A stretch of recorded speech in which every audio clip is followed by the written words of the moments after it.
Welcome to Mindcast. I'm your host, Will, and today we're embarking on a fascinating journey to explore a topic that's shaping our world at an astonishing pace: artificial intelligence.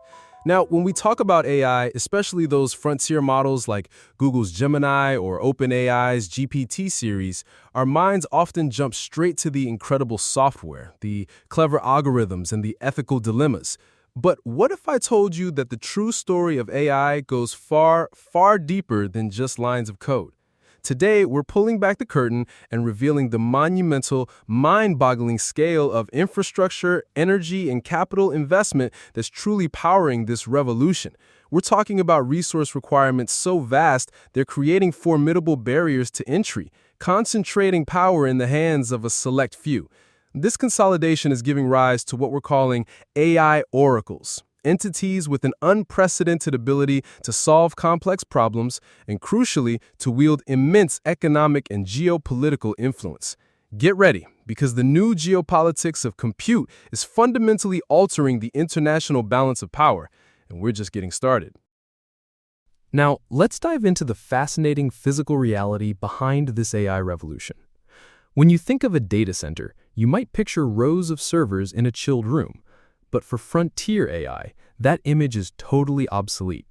We've entered the era of what we're calling AI superfactories, a revolutionary new class of industrial facility.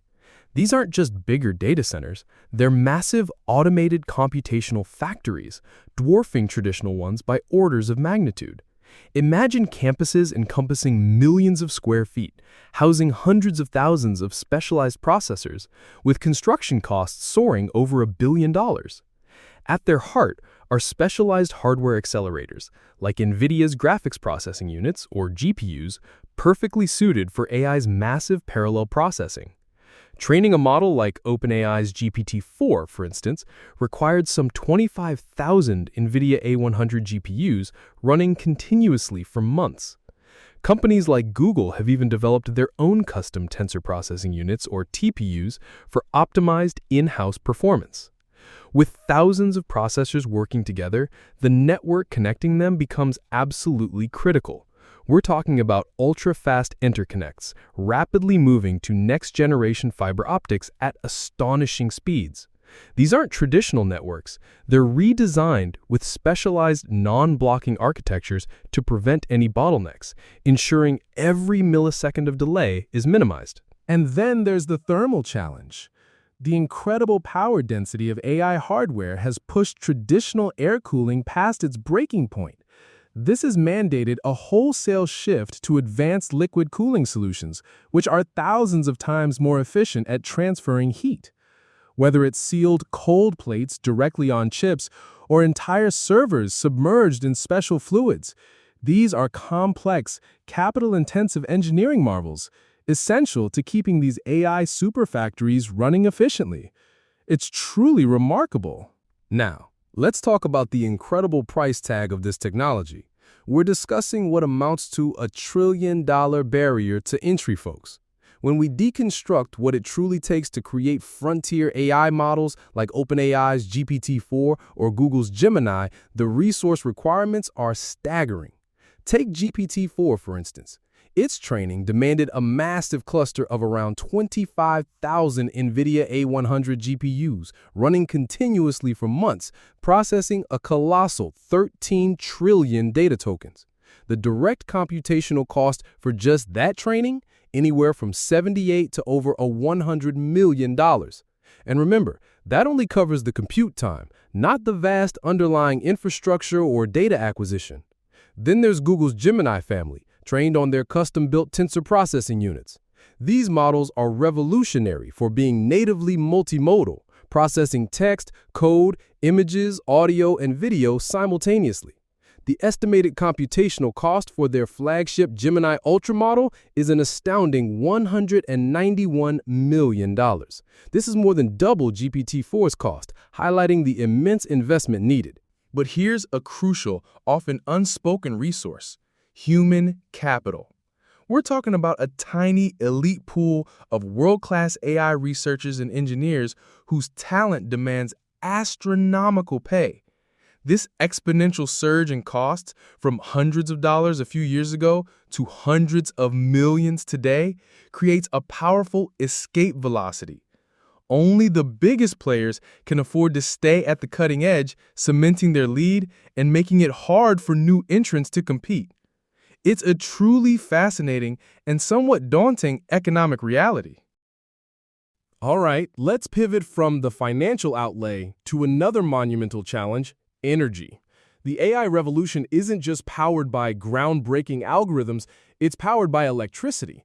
And the scale of this demand is truly astounding, now rivaling the consumption of entire nations or small cities. Consider this: global electricity consumption by data centers is projected to more than double from 460 terawatt hours in 2022 to over 1,000 terawatt hours by 2026. To put that in perspective, 1,000 terawatt hours is roughly equivalent to the entire annual electricity consumption of Japan. And in the US, where electricity demand has been largely flat for a decade, AI-driven data centers are expected to account for a staggering 30 to 40% of all new electricity demand added this decade. We're talking about projects like OpenAI's Stargate supercomputer, envisioned as a multiple gigawatt facility. That's the power draw of a small city, just for AI. Now, you might think the big energy guzzler is the initial training of these massive models, and while that is incredibly intensive, consuming thousands of megawatt hours, it's actually the ongoing, day-to-day use, what we call inference, that creates the far larger and more persistent energy burden. A single query to a model like ChatGPT is estimated to require 6 to 10 times more electricity than a traditional Google search. So while a model is trained once, it's used billions, even trillions of times for inference, making that the dominant factor in its total energy footprint. This massive, unyielding demand is placing immense strain on our existing power grids, creating a national infrastructure challenge unlike anything we've seen. It's a fascinating and urgent energy imperative for our future. So we've talked about the monumental infrastructure, the mind-boggling energy demands, and the staggering financial outlays. Now let's connect all these dots, because this is where the picture of a new global power dynamic truly emerges. These resource requirements aren't just technical hurdles. They're creating a colossal, unprecedented barrier to entry. We're talking about a trillion-dollar barrier. Developing frontier AI is no longer something a nimble startup can just whip up in a garage. This is an industry that demands capital on par with building national energy grids or vast transportation networks. The cost to train a single state-of-the-art model has rocketed from under $1,000 in 2017 to nearly $200 million today. And that's just the training run. The underlying infrastructure, the data centers, the thousands of specialized processors, McKinsey estimates will need over $1 trillion in investment by 2030 just to scale AI data center infrastructure. This truly favors the biggest, wealthiest players and the superpowers that can back them up. This economic reality is at the heart of the escalating strategic competition over AI, particularly between the United States and China. AI leadership is now seen as the defining element of national power.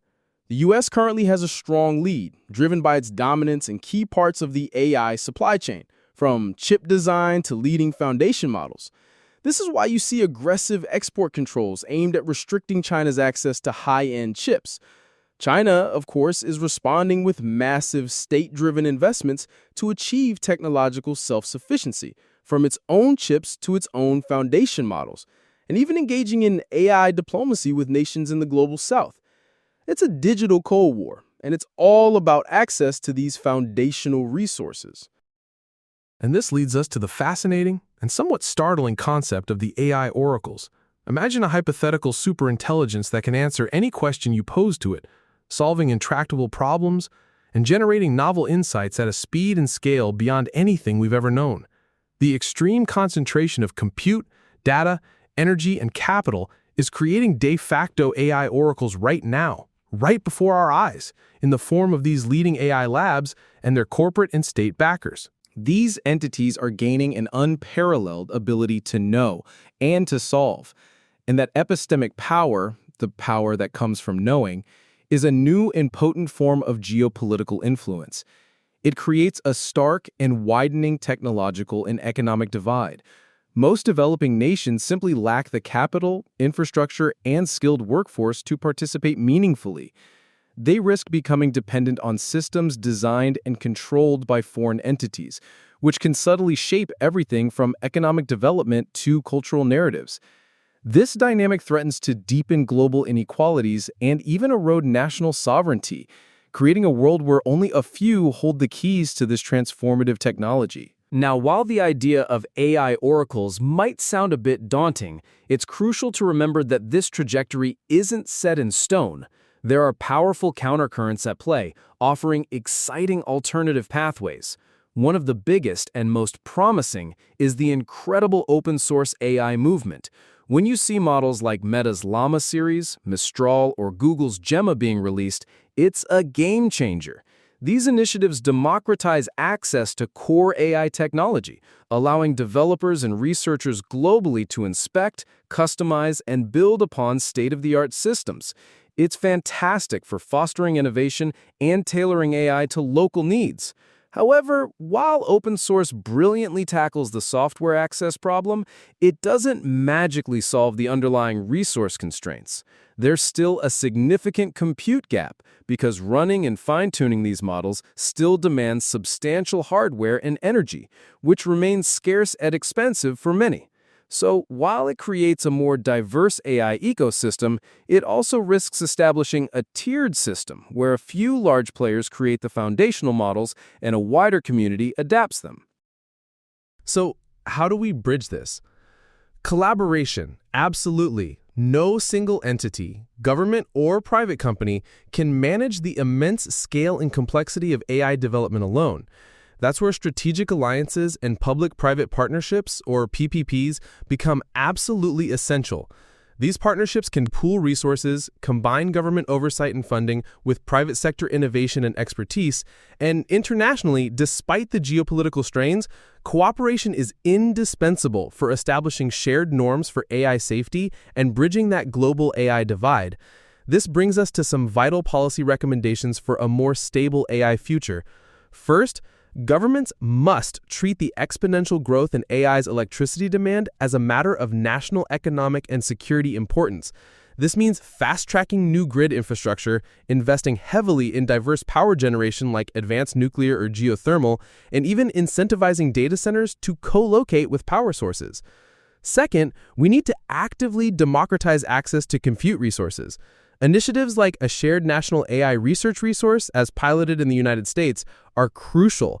This allows academic and public sector researchers to access the large-scale compute necessary to conduct independent research, audit proprietary models, and ensure a vibrant public interest AI ecosystem. So, what's the big picture here? The incredible demands for specialized infrastructure, nation-scale energy, and, frankly, trillions of dollars in capital are not just technical details. They are the driving forces shaping a brand new geopolitical era. This monumental undertaking is concentrating technological power at an unprecedented scale, giving rise to these AI oracles, a few elite entities that, through their exclusive control over foundational compute resources, gain immense global influence. The challenges are undeniably immense, and the world is quickly dividing into AI haves and have-nots. But here's the crucial part. This future isn't fixed. While open-source AI offers a vital democratizing push, we absolutely need deliberate, strategic, and collaborative action. Governments must prioritize energy and compute infrastructure, invest in public research, and crucially, the international community must unite to forge robust frameworks for the safe and equitable governance of this transformative technology. The choices we make now will truly define the stability, equity, and freedom of our AI-powered future. Thank you for joining me on Mindcast.